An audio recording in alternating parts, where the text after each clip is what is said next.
nga ba magluto si Bata ng adobong pusit na mayroong yempo. Baliktad natin. Yempo na may pusit. Yan. Una, galing sa palengke, nilagyan ko ng suka at saka asin. Binabad ko siya. Yan. At saka natin babanlawan ng 3 beses.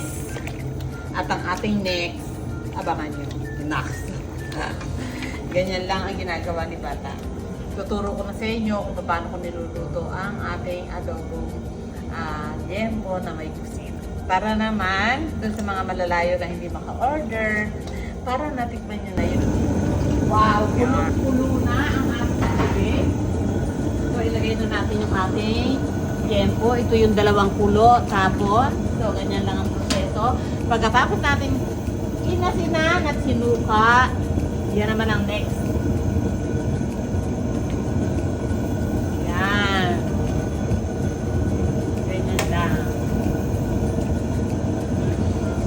Lalabas ngayon dyan yung mga katas niya, yung maitim, bubula pa yan. So, yan na. Antayin natin kumulo. Tapos, papakuin natin at ating huhugasan ulit at saka natin igisa.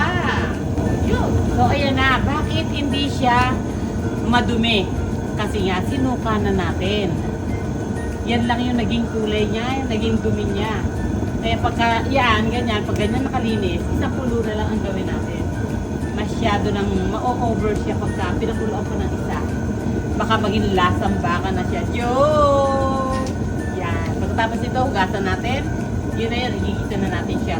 Ayan na, huhugasan naman natin. Yan, pagkahango. Ganyan lang. Para isang kulo na lang ang ginawa ko. Ayan. Hugas after laga. Ayan, gigisahin na natin unahin. Kailangan una ang putik. Meron na itong luya, may bawang, at sibuyas. Ayan.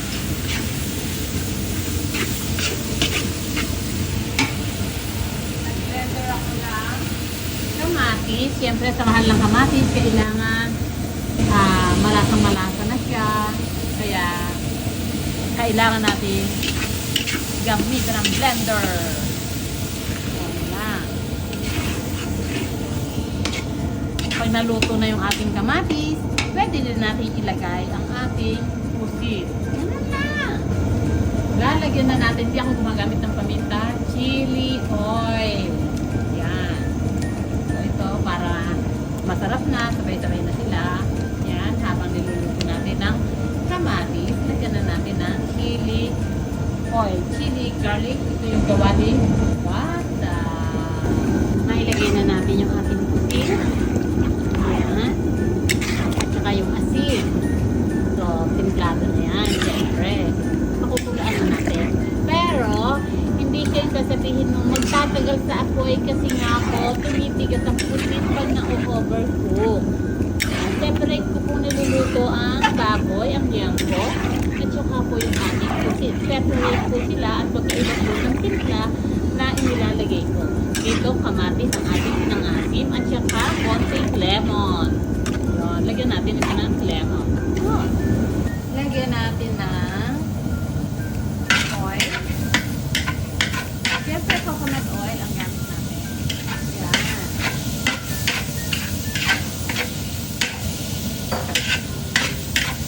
So, sabi ko sa kanya, huwag kayo mag-aaway, magkapatid kayo palagi. Lagyan natin ng sibuyas. Lagyan na natin para sabay na sila. Ito na yung pagigisa ng ating pork or yako.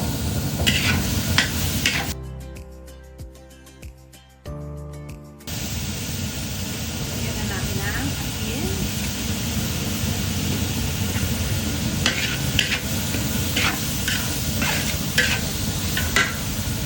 Ang ating chili oil. Dahil pagtagtag na rin ng kamantika. Ayan. Napaka-useful ng ating chili garlic. Wow.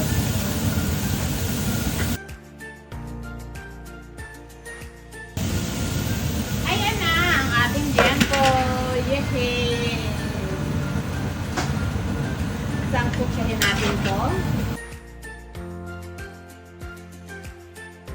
Yun. So, takpan muna natin. Ayan, luto na ang ating liempo at pusit. Adobo na yan. Try na natin tignan. Luto na ang ating pusit. Liempo con pusit. Adobong liempo na may pusit. Ayan na.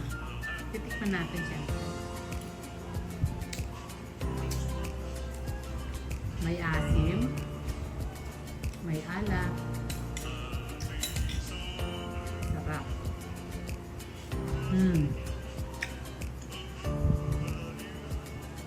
Malambot yung ano, yung kanyang aba, ang sarap.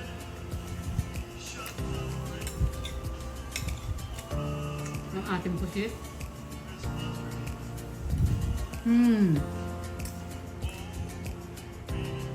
Sarap.